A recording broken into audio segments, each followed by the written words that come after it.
When the software initiates, you'll begin with a top-down view of the brain.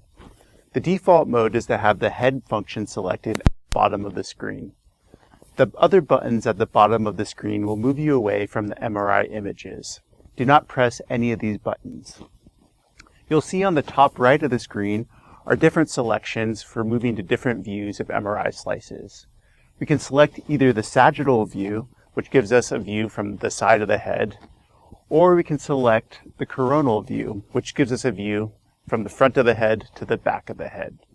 For now, let's return to the default mode of the horizontal MRI images from the top of the head to the bottom of the head. From this view, it may still be difficult to orient yourself properly. To reorient ourselves, we can reposition the brain and rotate it. To do this, press down on the screen, slide to the top, and then slide from left to right. This will give us a side-on view of the brain to help us see from the front of the face to the back of the head. With this horizontal MRI image slice selected, though, you won't be able to actually see the different MRI slices. So let's return to the sagittal view so we can now see the different slices of the brain. This will give us a view to accomplish our first learning objective, to identify the different lobes of the brain based off of their anatomical area and their function. To do this, we'll go to the main atlas menu on the top left of the screen. First, we'll press that. This will give us several options. The first option is the lobes option. We'll go ahead and press on that.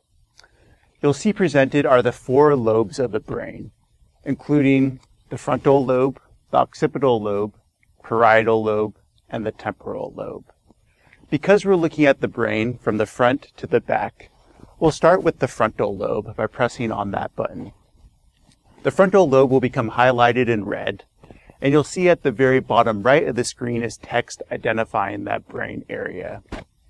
If we want to zoom in and out, we can hold down with both fingers, and to zoom in, expand or widen. To zoom back out, close up. To move the image, we can simply hold down with both fingers again and move to the left or move to the right. If we want to move through the series of MRI image slices, there's a button at the top right with 2 arrows on it. Press on that button.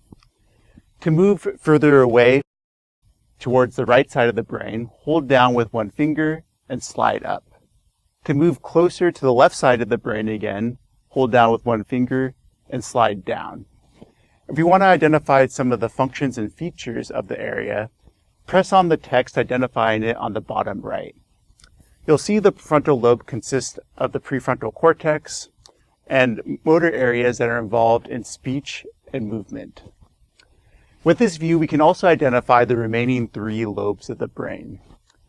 Moving more posterior or back from the frontal lobe, we next have the parietal lobe. The parietal lobe contains somatosensory cortical areas that are involved in processing touch information from our bodies. Moving even further back from there, we have the temporal lobe.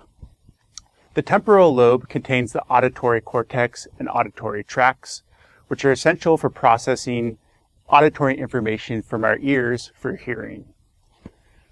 Moving towards the very back of the brain, finally we have the occipital lobe.